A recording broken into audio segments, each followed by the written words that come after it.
Bonjour, je m'appelle Roxane Leblanc-Lemieux et je suis professeure à temps partiel à la Faculté d'éducation de l'Université d'Ottawa. Aujourd'hui, j'ai le plaisir de vous présenter un peu de mes pratiques dans la didactique de mathématiques au cycle intermédiaire. Lors de ce webinaire, je vais présenter le contexte dans lequel nous nous retrouvons, surtout cet automne. Aussi, la posture professionnelle que je souhaite modéliser et que je souhaite que mes étudiantes et étudiants développent davantage. Ensuite, je vais présenter quelques activités d'apprentissage que mes étudiantes et étudiants ont complétées pendant le semestre. Enfin, je vais présenter deux simulations de l'enseignement de la part des étudiants et je vais tirer des conclusions à la toute fin. Alors, le contexte dans lequel nous nous retrouvons. Ici en Ontario, le cycle intermédiaire implique les élèves de la 7e à la 10e année. Or, 7 et 8 peut se trouver dans une école élémentaire parce que c'est le palier élémentaire qui va de la maternelle jusqu'à la 8e année, ou ça peut être dans un pavillon d'un secondaire. Et souvent, dans les milieux urbains, ça se trouve dans une école secondaire et ça devient une école pavillon 7-8, école secondaire 9-12. Les années scolaires 9e et 10e année font partie du secondaire qui, en Ontario, est de la 9e à la 12e année. Peu importe où se trouve le 7-8, les conventions collectives en Ontario font de sorte que les enseignants à l'élémentaire de 7-8 enseignent rarement au 9-12. Alors, bien que nos étudiants se préparent soit pour le profil moyen intermédiaire ou bien intermédiaire supérieur, mais leur parcours professionnel va différer selon le palier dans lequel ils vont se trouver. Le profil de nos étudiants et étudiantes dans le cours de mathématiques au cycle intermédiaire aussi est très divers. Alors, nous avons non seulement des étudiants et des étudiantes qui nous parviennent d'un peu partout, mais aussi, il y a deux cours de mathématiques au cycle intermédiaire. Il y a le cours pour les étudiantes et étudiants qui ont étudié les mathématiques et qui veulent enseigner les mathématiques au secondaire ou à l'intermédiaire. Alors, eux ont déjà une base en mathématiques. Troisième changement majeur, c'est le curriculum. Le programme cadre en mathématiques de la première à la 8e année a changé en 2020, alors l'an dernier. Et il y a eu des ajouts, je vais les présenter plus tard. Cette année, c'est le cours de 9e année qui a subi des changements.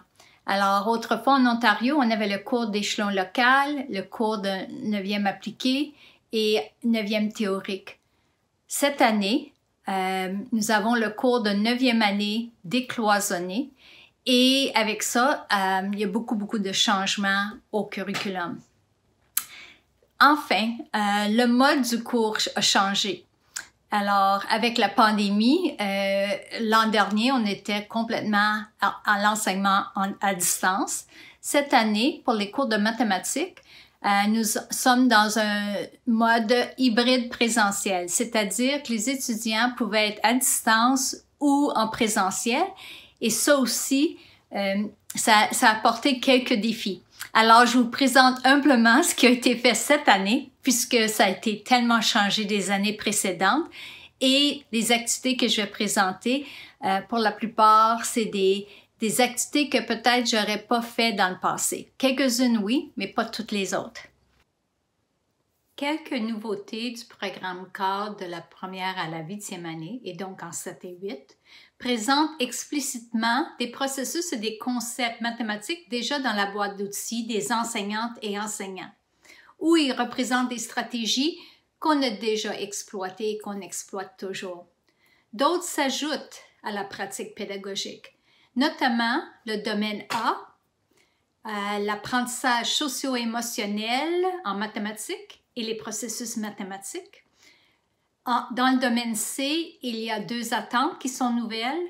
Celle sur la modélisation, qui est vraiment semblable à la résolution de problèmes avec une situation d'apprentissage de la vie de tous les jours que les élèves doivent explorer, et le codage. Et les deux derniers vont être vus dans les activités d'apprentissage que je présente plus tard. Enfin, dans le domaine F, la littératie financière, les étudiants de la faculté, mais aussi les élèves évidemment, doivent vraiment regarder le rôle et la valeur de la monnaie canadienne, les devis de d'autres pays, le taux de change entre ces devis-là, les taxes, le budget et tous les éléments de crédit. Alors ça, c'est un domaine que quelques-uns de mes étudiants ont exploité, mais moi, je n'ai pas couvert ce domaine-là. On avait déjà, les enseignants faisaient déjà un peu de littératie financière, mais là, c'est rendu explicite pour que tout le monde embarque dans cette démarche d'apprentissage qui est assez important.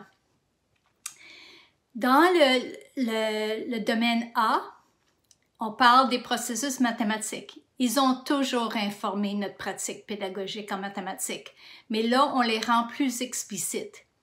Alors, on sait que les processus mathématiques rendent les concepts mathématiques plus accessibles et donnent à l'enseignante et l'enseignant un aperçu du raisonnement des élèves. Alors, quand on parle vraiment de la résolution de problèmes, le raisonnement, la justification, la réflexion, l'établissement de liens, la communication, l'échange mathématique, la représentation visuelle des idées abstraites en mathématiques et finalement la sélection des outils et des stratégies. Alors, on le faisait avant, mais maintenant c'est rendu beaucoup plus explicite. En plus de ça, on ajoute les habiletés socio-émotionnelles. Sans que j'aille à travers de toutes les habiletés, on sait que si l'élève se sent plus confiant dans son habileté, s'exprime beaucoup plus adéquatement, contribue dans la sélection d'outils, etc., il va être capable de vraiment beaucoup plus utiliser sa pensée critique et gérer ses émotions, etc., etc. Alors, le domaine vient complémenter les autres domaines et devrait être appliqué à tous les domaines que les élèves entreprennent dans leur stratégie ou leurs activités d'apprentissage. Ce cours vise à promouvoir l'excellence dans l'enseignement des mathématiques au cycle intermédiaire et passe par 4 objectifs. Le premier, de cultiver le goût des mathématiques en milieu scolaire. Deuxièmement, appuyer les futures enseignantes et futurs enseignants qui œuvront en milieu minoritaire. Troisièmement, développer les connaissances et les compétences chez ces intervenantes et intervenants. Et enfin, cibler des stratégies efficaces ainsi que des pratiques exemplaires qui favoriseront l'apprentissage inclusif. L'apprentissage chez nos étudiantes et étudiants et l'apprentissage chez leurs futurs élèves. Alors, le premier, cultiver le goût des mathématiques en milieu scolaire. Pendant le cours, les étudiantes et étudiants manipulent les concepts et emploient un bon nombre de stratégies cognitives de traitement de l'information et de l'exécution lors de leurs travaux. De plus, ils abordent aussi les stratégies métacognitives d'anticipation et d'autorégulation, ainsi que les stratégies d'évaluation en tant qu'apprentissage. Alors, ils vont effectuer une auto-évaluation de leur simulation d'enseignement et ils vont aussi évaluer ou apprécier la prestation d'un de leurs collègues ou une dyade. Alors, c'est un travail qui se fait soit seul ou en dyade. Ils vont s'approprier des stratégies efficaces en mathématiques. Faire des mathématiques devient signifiant s'ils font ça. Et ils deviennent des pédagogues plus intentionnels et confiants, confiantes. Alors, c'est le souhait. S'ils sont confiants, ils vont développer un goût pour vraiment pouvoir l'enseigner aussi. Le deuxième objectif, appuyer les futures enseignantes et futurs enseignants qui œuvront en milieu scolaire minoritaire, tout en maintenant des normes élevées. Alors, on veut que ce soit de l'excellence quand même. Alors, on sait qu'en mathématiques au cycle intermédiaire, nous accueillons une diversité d'expérience et des conceptions des enseignants ou les futurs enseignantes et enseignants qui vont fréquenter notre programme. Et même si leurs besoins sont très divers, elles et ils apportent une richesse dans un processus intentionnel d'intégration des valeurs, des principes, des pratiques, des processus qui contribuent à l'apprentissage efficace des mathématiques. À travers le forum de partage, la foire aux questions, les travaux d'équipe, je les incite à l'engagement, à l'action, à la réflexion en équipe de collaboration. Alors, on espère que pour eux, ça va être enrichissant. Numéro 3, ou troisième objectif, c'était de développer les connaissances et les compétences chez ces gens-là, c'est chez les futures intervenantes en éducation. Alors, on sait que le rôle que joue l'enseignante et l'élève en mathématiques a beaucoup changé. Travailler en collaboration en communauté d'apprentissage professionnel favorise l'apprentissage de l'enseignement des mathématiques et permet des interactions et de l'inclusion dans la diversité des perspectives. Je leur propose donc des tâches complexes qui font appel à plusieurs compétences et ces problèmes les obligent à profiter de la collaboration en petits groupes pour clarifier, analyser, justifier leurs pensées et convaincre les collègues. Les échanges mathématiques et les conversations qui suivent facilitent ainsi le changement ou le développement des compétences en mathématiques. Ils arrivent à avoir une compréhension plus approfondie de ce que c'est faire des mathématiques. Quatrième objectif, cibler des stratégies efficaces ainsi que des pratiques exemplaires qui favorisent l'apprentissage de chaque membre de ces groupes si divers. Alors, lors du cours, la planification pédagogique d'une leçon ou d'une unité d'apprentissage, les élèves vont avoir à appliquer des approches pédagogiques telles que l'enseignement explicite d'une nouvelle connaissance procédurale ou la résolution d'un problème en situation d'apprentissage, donc une activité décontextualisée. Lors de cette planification-là, ils vont aussi explorer les types et les intentions d'évaluation parce qu'ils doivent parler de stratégies d'évaluation diagnostique, d'évaluation formative. Ils auront aussi une grille d'évaluation à adapter à la tâche qu'ils présentent. À part de créer la fiche et le corriger, ils vont s'auto-évaluer. Donc, est-ce que ça a bien ciblé l'apprentissage? Est-ce que ça a été efficace? Est-ce que les élèves sont capables d'être autonomes devant la fiche de l'élève? Est-ce que l'élève est capable de s'auto-réguler? Et ils présentent par vidéo ou en présentiel une partie de cette leçon-là. Ils vont s'auto-évaluer et ils vont aussi évaluer la simulation d'une autre personne.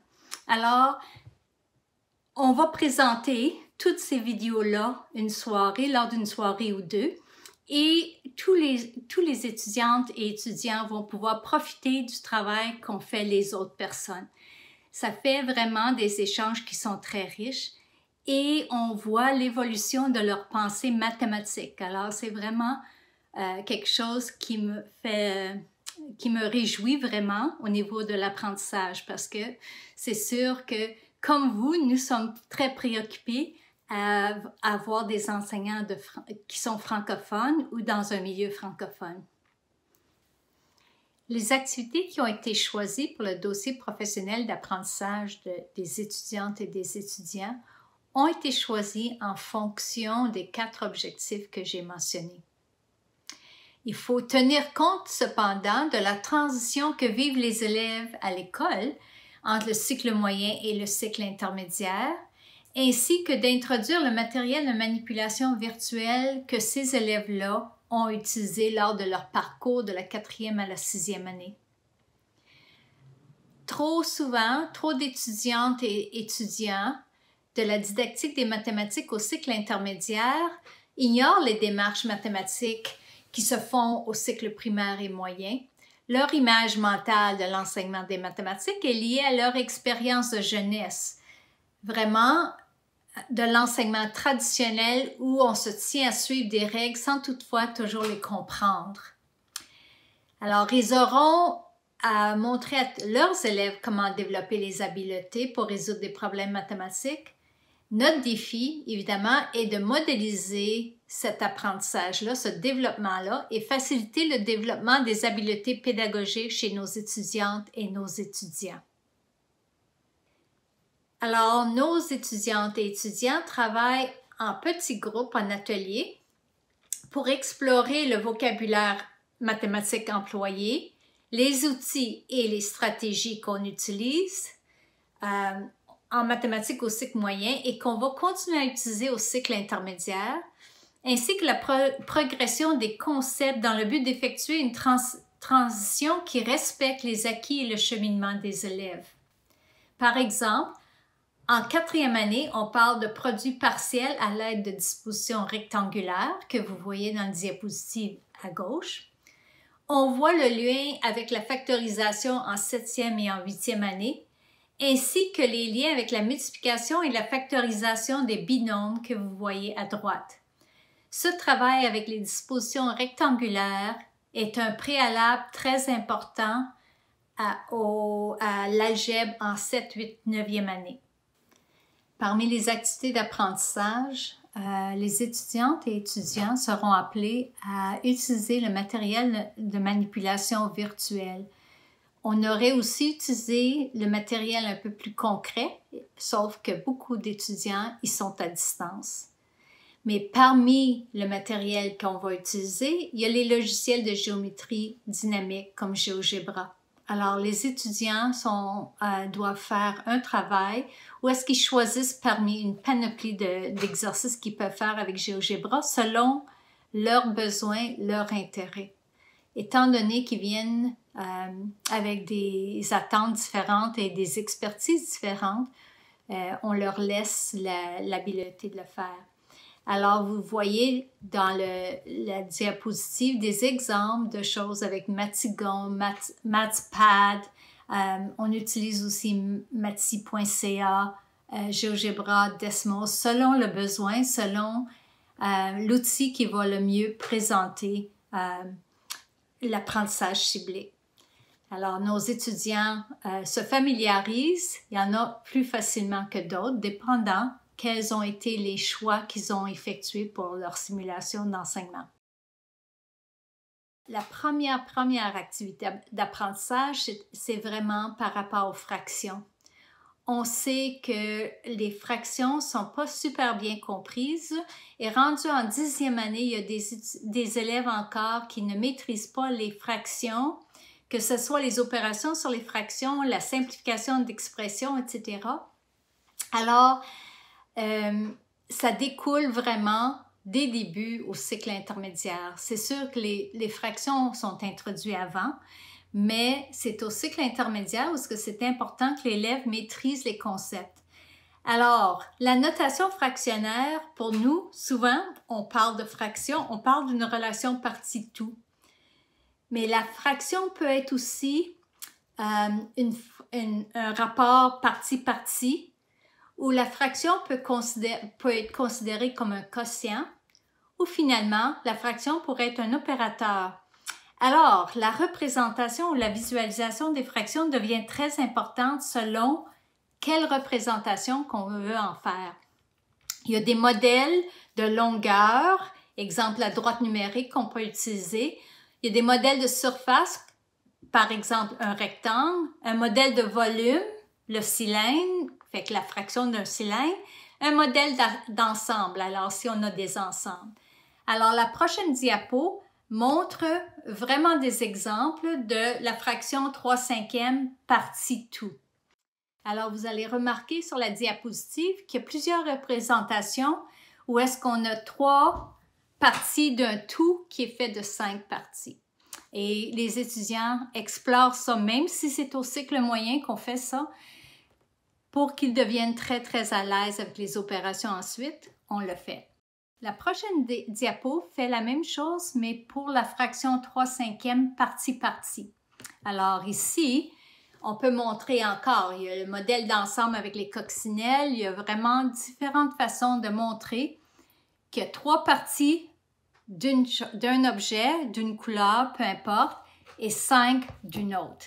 Alors, c'est représenté quand même 3 à 5, mais ça peut être exprimé en fraction 3/5. Et les étudiants doivent vraiment en prendre connaissance parce que le sens de la fraction est important. Parmi les activités qu'on fait pour les fractions équivalentes, on peut encore reprendre quelques expériences qu'on fait lorsque les élèves du cycle moyen sont en train d'approfondir. Alors, je donne un exemple avec une feuille de papier qu'on plie en 2. Et là, on a vraiment la représentation de la moitié de la feuille de papier parce que j'ai hachuré la moitié.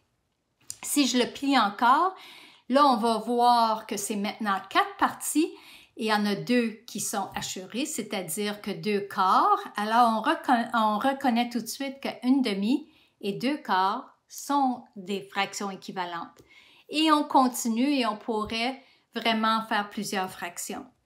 L'autre exercice à faire que je trouve vraiment bien, c'est de prendre une feuille de papier et prendre un petit rectangle et demander aux élèves, sans mesure conventionnelle, de dire quelle est la fraction unitaire que ça représente de la feuille de papier. Alors, les élèves ont plusieurs stratégies pour le trouver. C'est sûr qu'au cycle intermédiaire, on devrait avoir maîtrisé ça, sauf que c'est bon de savoir comment est-ce que les élèves apprennent les fractions. Alors oui, ils vont apprendre le vocabulaire, numérateur, dénominateur, mais il y a quand même un processus à régler avant. Dans les opérations avec les fractions, l'addition, la soustraction, nous, on est habitué d'utiliser vraiment le dénominateur commun, etc. Et c'est vrai qu'en 7e année, on fait le plus petit commun multiple et on fait le plus grand facteur commun. Fait qu'on peut commencer à avoir des fractions équivalentes avec le même dénominateur. Mais lorsqu'on fait la division de fraction par fraction, beaucoup d'adultes vont automatiquement inverser le dénominateur et le numérateur sans toutefois voir qu'est-ce que ça représente physiquement. Et aussi le vocabulaire. Alors, si je prends, j'ai 3,5 mètres d'un tissu et j'ai besoin de faire des foulards qui vont prendre 1/3 de mètre, combien de foulards que je peux faire dans ce tissu-là, etc. Alors là, c'est vraiment de voir quelle est l'opération nécessaire. Est-ce que c'est une division, une multiplication, etc., etc. Et encore, j'exige que mes étudiants me montrent 2 stratégies, 2 modèles non traditionnels, ainsi que l'algorithme usuel ou traditionnel. Alors, c'est un peu ce que vous voyez, c'est des exemples que mes étudiants ont produits. Alors, une autre activité importante qu'effectuent nos étudiants, c'est la modélisation. Alors, j'avais mentionné que dans le domaine C, l'algèbre, il y avait une attente de modélisation. Alors, en équipe de 2, 3 ou 4, les étudiants et étudiantes devaient choisir une situation et faire une modélisation. Pourquoi une équipe de jusqu'à 4? Parce que c'est là qu'on va avoir l'échange mathématique vraiment à déterminer, OK, qu'est-ce qu'on va choisir comme situation et confronter nos idées. Alors, je vais vous présenter premièrement le modèle et ensuite regarder avec vous un exemple que les étudiants ont présenté. Alors, le modèle a 4 étapes de la modélisation et ça vient du nouveau curriculum. La situation, on va choisir une situation de la vie de tous les jours. Et ensuite, de cette situation-là, il faut bien comprendre le problème. Je pourrais donner par exemple une situation où je demande aux élèves de déterminer le coût d'avoir un animal de compagnie, combien que ça coûterait pendant toute sa vie.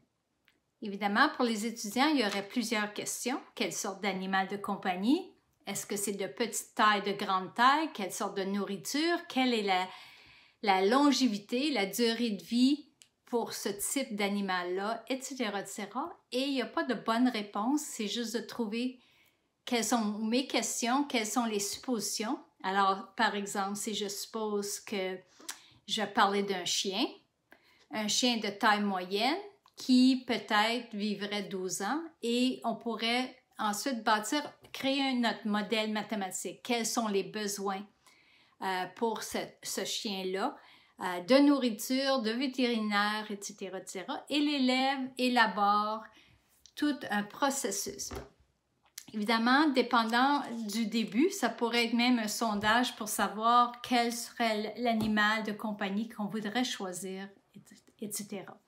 Alors, le modèle est vraiment bien et ça permet aux étudiants de la faculté, mais aussi, évidemment, pour eux, avec leurs futurs élèves, de regarder toutes les possibilités.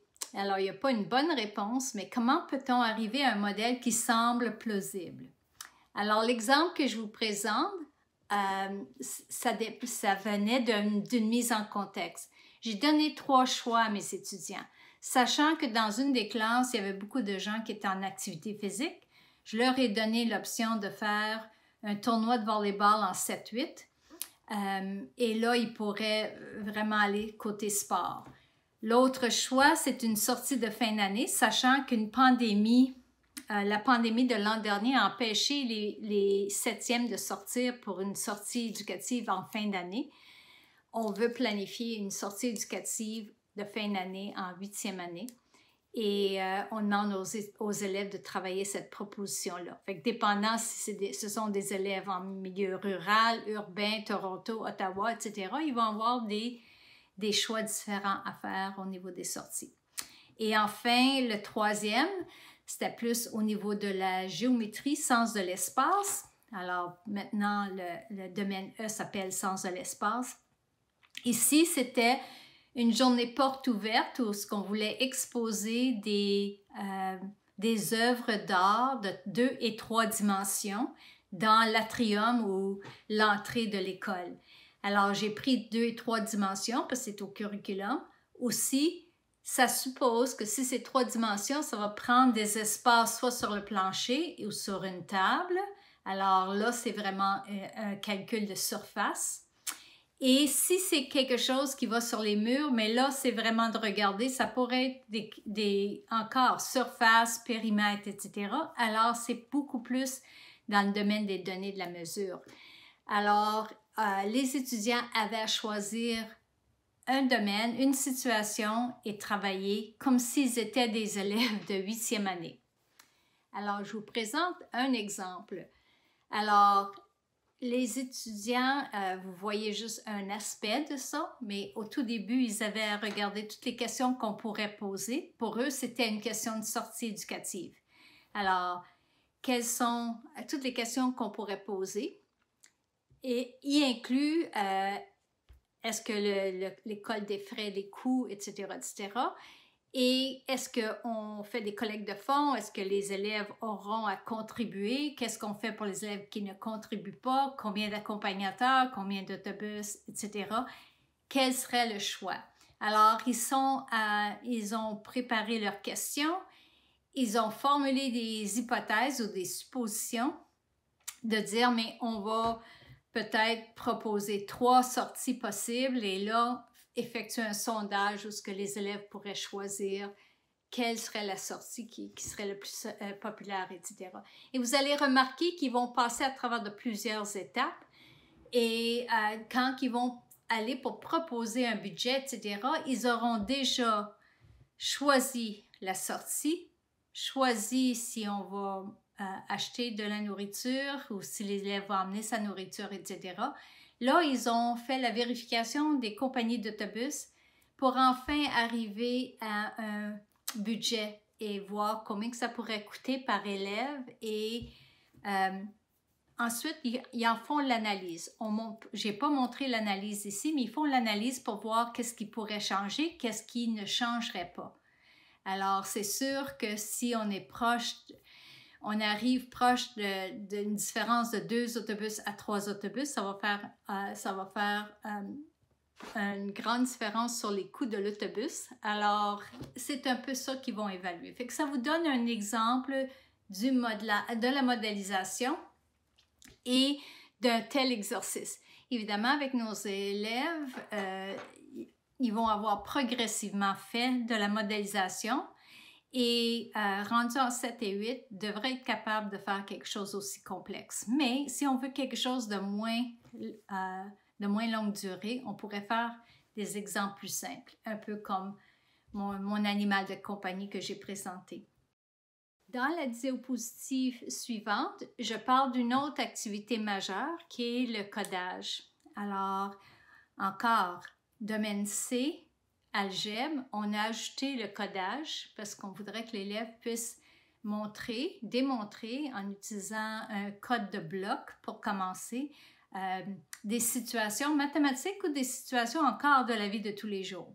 Alors, ici, j'ai utilisé la différenciation encore pédagogique.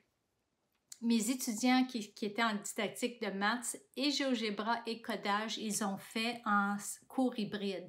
Alors, il y en a qui m'ont accompagné pour le faire avec moi, comme ça, toute la classe était ensemble. Mais si on regarde pour le codage, quelles sont les attentes en 7, 8 et en 9, qu'en 7e et 8e année, c'est la même attente, sauf qu'il y a une progression qui va avoir lieu. Alors, ils doivent résoudre des problèmes et créer des représentations, des situations mathématiques de façon computationnelle à l'aide de concepts et habiletés en codage. C'est en 9e année qu'on commence à relier ça à des problèmes plus complexes comme en algèbre, etc., etc. Alors, ce que j'ai fait avec mes étudiants, il y a des étudiants qui se sentent très à l'aise dans le codage, sont peu nombreux, mais il y en a. Alors, je vais juste parler de ce que j'ai fait avec les débutants et ensuite, je vais vous présenter une vidéo d'une de mes étudiantes qui a fait autre chose. Alors, l'avantage de travailler avec code.org pour moi, c'est que je pouvais suivre ce que les étudiants faisaient. Alors, vous voyez sur la diapositive qu'il y a plusieurs sortes d'activités du code. Moi, j'ai pris une activité et je pouvais faire un suivi efficace de tous mes étudiants. Fait que vous voyez un exemple, juste une partie de ma classe. Mes 2 classes étaient combinées parce que c'était un dimanche, vraiment. Et vous voyez la progression. Fait que moi, je peux suivre la progression de mes étudiants. Comme ils étaient en 7 et 8, je leur ai fait commencer déjà avec la leçon 11 et non le début du codage. Il y a quelques étudiants quand même qui n'avaient jamais vu ça de leur vie. Alors, eux, ils ont commencé avec la leçon 1, on passait à travers de chacune des étapes pour arriver à 11 et 12. Alors ça, c'est mes étudiants débutants et ça leur donne un peu de confiance. Et il y a des étudiants qui ont choisi de non seulement faire ça, mais de continuer après. Et d'autres qui sont allés chercher ce que je propose pour les étudiants qui sont un peu plus familiers ou qui veulent s'expérimenter avec des jeux.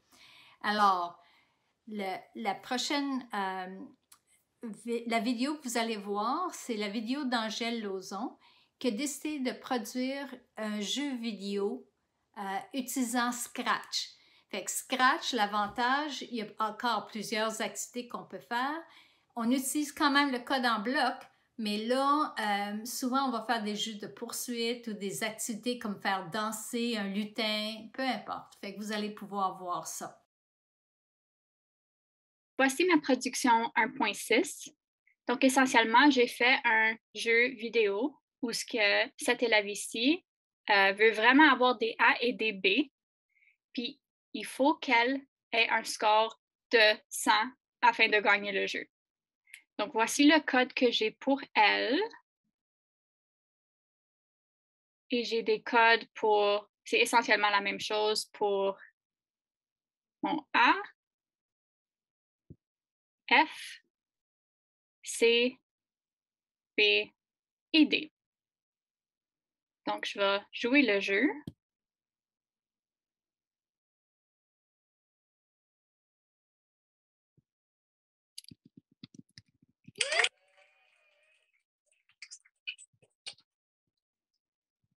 Il faut éviter des F, puis des D, puis des C.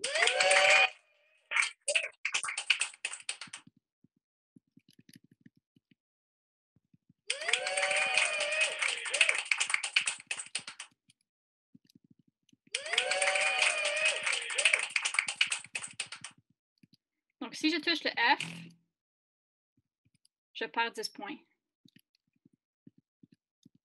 Puis pour le A, je gagne 10 points. Le B, c'est 5 points. Puis C puis D, tu as des points qui sont enlevés.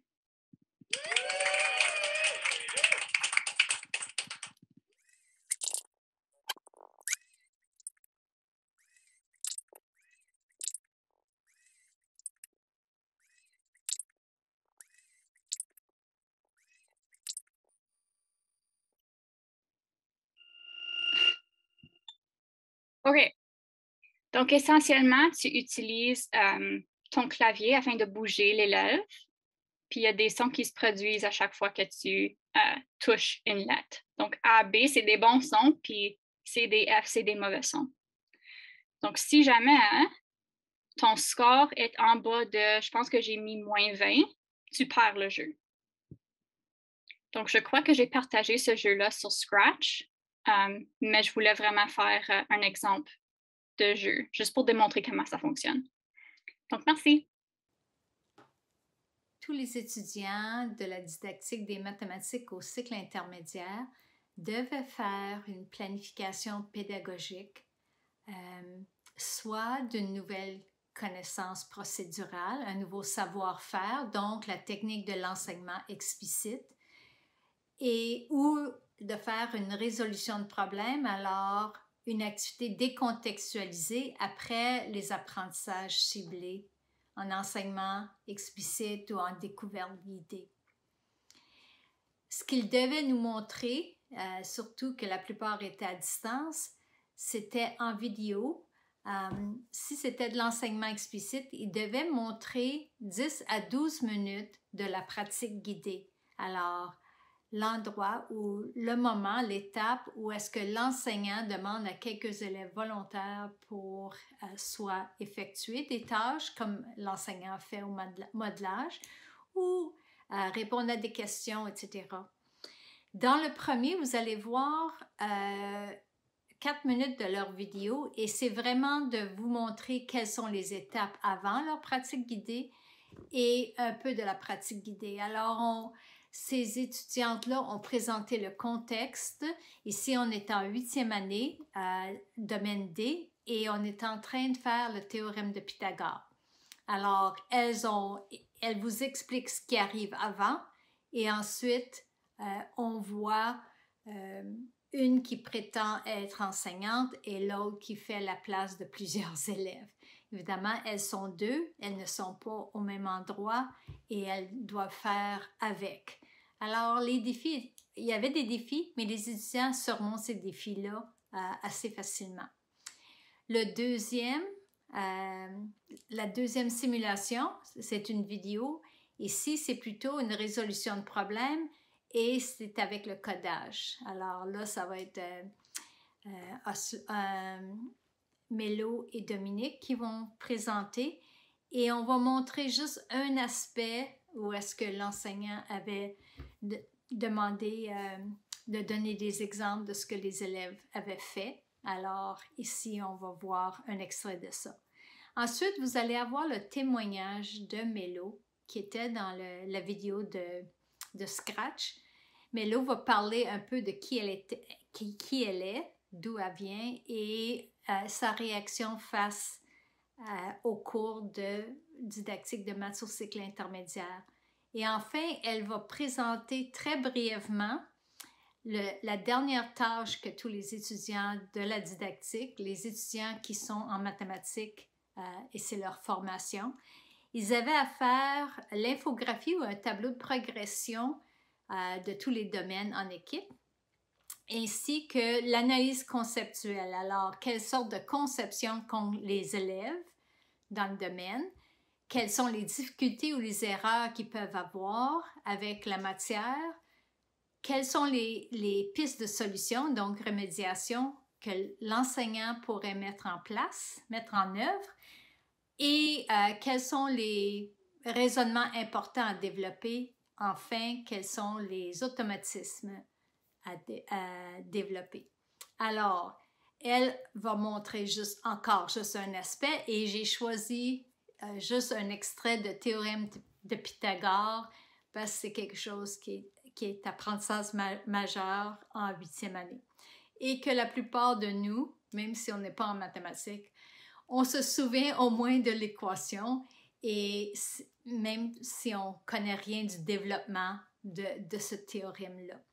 Alors, et je vous reviens avec une conclusion à la toute fin. Bonjour à tous et à toutes. Aujourd'hui, on va vous présenter notre plan de leçon sur le théorème de Pythagore. On se concentre vraiment sur la pratique guidée ici. Toutefois, on vous montre également l'avant et l'après en guise de contexte. Donc, on a commencé avec les objectifs du cours. De cette façon, les élèves savent à quoi s'attendre. Ensuite, on a fait un petit rappel des connaissances antérieures de la 4e à la 8e qui seront nécessaires à la compréhension du théorème. Les élèves ont fait un test diagnostique se portant justement sur ces aspects et ce test se trouve sur le Classroom. En ce qui concerne le théorème de Pythagore comme tel, on a commencé avec une activité de découverte qui permet aux élèves de découvrir une relation entre les longueurs des côtés d'un triangle rectangle grâce à GeoGebra. On leur pose ensuite des questions pour voir si quelques élèves ont pu trouver des liens ou même si quelqu'un a trouvé la formule du théorème de Pythagore. On donne aussi le vocabulaire nécessaire à la compréhension du théorème de Pythagore, soit l'hypoténuse et les cathètes. En ce qui concerne le théorème, on donne sa définition, sa formule, ainsi que sa représentation visuelle. On va faire 2 exemples au tableau. Le premier se porte sur l'aire manquante du carré suivant. Donc, on fait chaque étape, une à la fois au tableau. De cette façon, les élèves savent vraiment ce qu'ils ont à faire. On fait la même chose pour le deuxième problème qui se porte sur l'hypoténuse.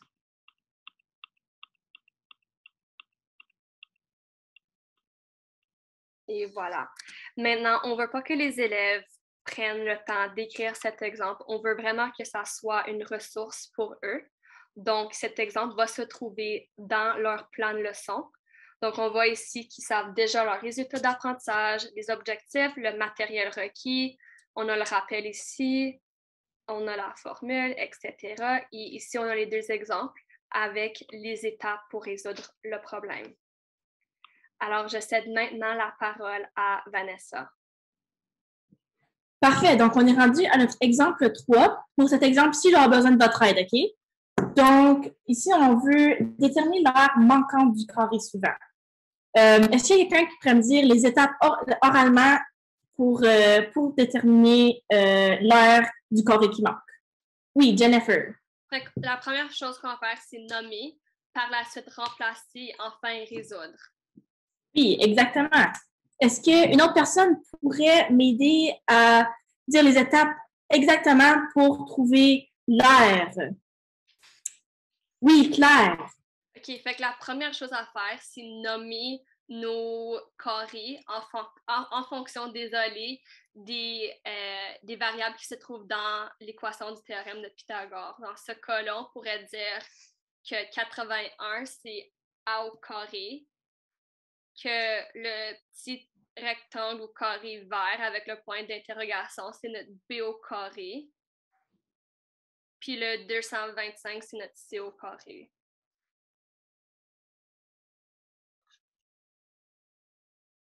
Parfait. Notre prochaine étape. Oui, Jade. OK, fait que là, on va écrire l'équation du théorème de Pythagore. Oui. Puis, quelle est cette formule? A au carré plus B au carré égale C au carré. Qui peut nous partager sa solution? Oui, Mélo, je vois ton doigt levé. Oui, monsieur. Alors, ce qu'on va commencer, on va ajouter un 3e obstacle qui est le crabe. On l'ajoute, c'est un lutin crabe. On va le choisir ici, on l'ajoute. Puis, on va le redimensionner comme les autres. On voit que les autres sont à 20 de taille. On va aussi le mettre donc à 20. Et puis, on peut le mettre peut-être à une position ici. Et puis, on va aller modifier la condition lorsque le lutin touche le crabe. Alors, on ajoute un autre opérateur déjà. Ensuite, on va ajouter un autre capteur pour le crabe 3.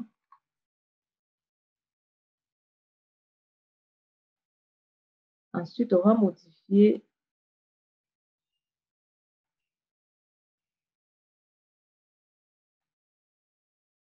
et puis on va ajouter on a ajouté la condition pour le crabe 3. On a ajouté les 3 conditions pour le crabe 2 et crabe 3. Ensuite, on a constaté qu'il y a une variable qui n'est pas utile dans le code, c'est-à-dire le bonus. On peut l'enlever et directement incrémenter le score à 5 à chaque fois.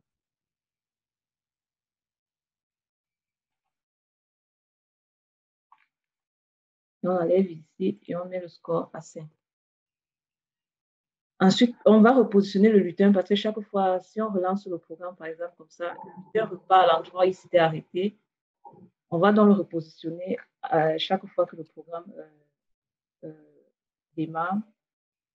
On va donc ajouter un mouvement. Ça s'appelle aller à Is. Et puis, on va le mettre au centre, on va le mettre à 0, 0.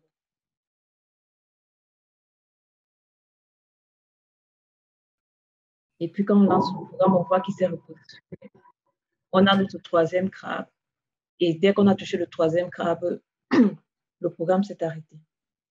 Je voudrais maintenant demander à quelqu'un qui est prêt pour se lever et expliquer ce qu'il a compris de cette activité et comment il peut appliquer ça à la vie quotidienne par rapport à la mise en pratique des blocs de contrôle. Oui, Mélo? Alors oui, monsieur, j'ai appris à pouvoir introduire des instructions qui peuvent être répétées plusieurs fois en utilisant des blocs de contrôle à boucle. Ça va m'aider à concevoir plus de jeux qui sont de mon âge et des jeux que j'ai l'habitude de jouer parce que ça implique souvent beaucoup de répétitions. Merci beaucoup. Maintenant, je vais vous présenter certains exercices que vous allez faire individuellement. Comme ça, à la prochaine occasion, nous allons voir comment il faut corriger ça. Merci et au revoir. Bonjour, je suis Mélo Kazé, étudiante en première année au programme de formation à l'enseignement à l'Université d'Ottawa, plus spécifiquement au cycle moyen et intermédiaire option mathématiques. Pourquoi ce choix? Déjà dès l'enfance, j'aimais beaucoup les mathématiques et enseigner est une de mes passions. Je suis convaincue que tout le monde peut apprendre les mathématiques et à travers ce programme, j'aimerais apprendre toute la pédagogie nécessaire pour pouvoir enseigner les mathématiques aux jeunes du cycle moyen et intermédiaire. Avant de suivre les cours de didactique des mathématiques à l'élémentaire et didactique des mathématiques au cycle intermédiaire, j'avais une idée assez erronée de la façon dont l'enseignement des mathématiques se fait aujourd'hui dans les écoles, et particulièrement les écoles canadiennes. Issue de ce que je pourrais appeler la vieille école, j'ai appris les mathématiques à la méthode traditionnelle et je sors de ces cours assez enrichie. J'apprécie notamment la façon dont on amène les élèves à utiliser leur pensée critique pour résoudre les problèmes mathématiques, la diversité des algorithmes qui sont proposés pour favoriser l'apprentissage de tous, l'accent qu'on met sur les élèves qui ont des besoins particuliers et aussi le tissage des liens avec les situations de la vie courante.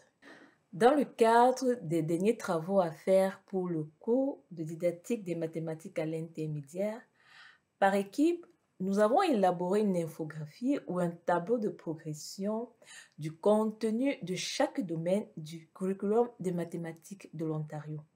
Par la suite, nous avons fait une analyse conceptuelle des conceptions, des difficultés et des erreurs que les élèves commettent souvent, des stratégies à utiliser pour remédier à la situation des raisonnements importants ainsi que les automatismes que les élèves doivent développer.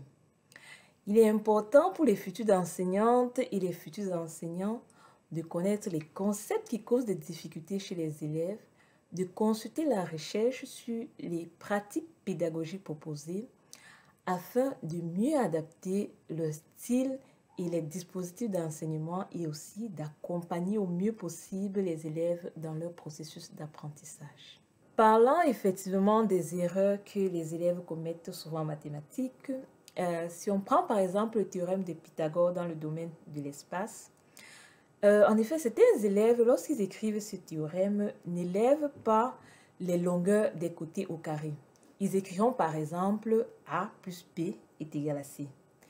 Il est donc nécessaire, lorsqu'on enseigne ce théorème, de faire une démonstration en utilisant par exemple les aires des carrés formés par les côtés du triangle rectangle.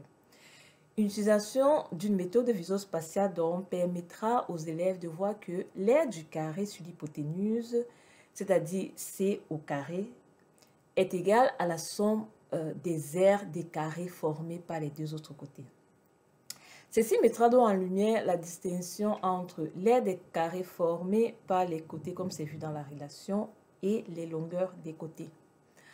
Les automatismes qu'il faudra donc développer chez les élèves seront donc premièrement de considérer que dans un triangle rectangle, l'hypoténuse est le côté opposé à l'angle droit.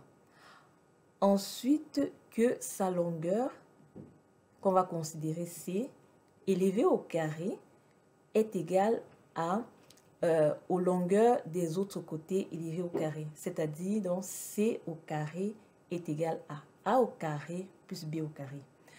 Tout ceci peut être mis en pratique par la résolution de plusieurs problèmes qui impliquent les triangles et rectangles et l'utilisation du théorème de Pythagore.